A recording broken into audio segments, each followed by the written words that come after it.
A baby is dead tonight, and investigators think they know who did it. But the details of this case are making it very difficult for the DA's office to charge anyone. Reporter Kyle Harvey joins us now with a look at the facts that generated so much disagreement about what to do. Kyle? Well, Dave Rochelle, the story begins with a desperate couple unsure what to do about a pregnancy 30 weeks along. It's how that pregnancy ended that raised the legal questions. On May 24th, a woman determined to be 30 weeks pregnant arrived at Kern Medical.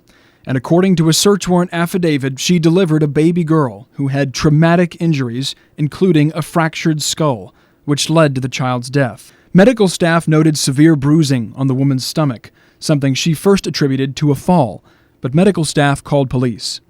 When police arrived, the woman told them that she and her boyfriend intentionally caused the injury, that she had him assault her, striking her with fists at least 10 times, after which she stopped feeling the baby. The boyfriend denied having hurt her. The DA is still investigating the incident and hasn't decided yet whether to file charges against either person.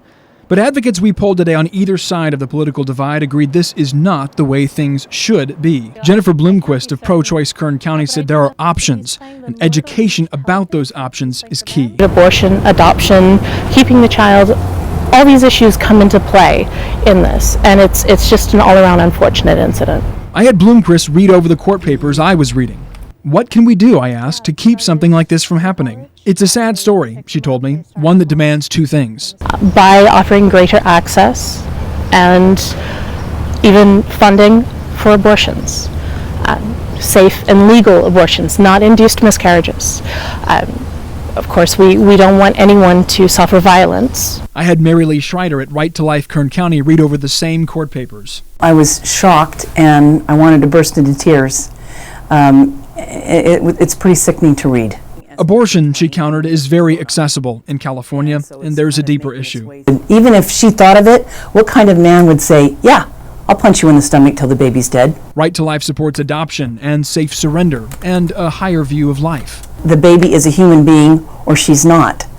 It doesn't, the fact that she's wanted or not wanted is not relevant. It doesn't make her less human. What about the law? Was what happened a punishable crime in the state of California?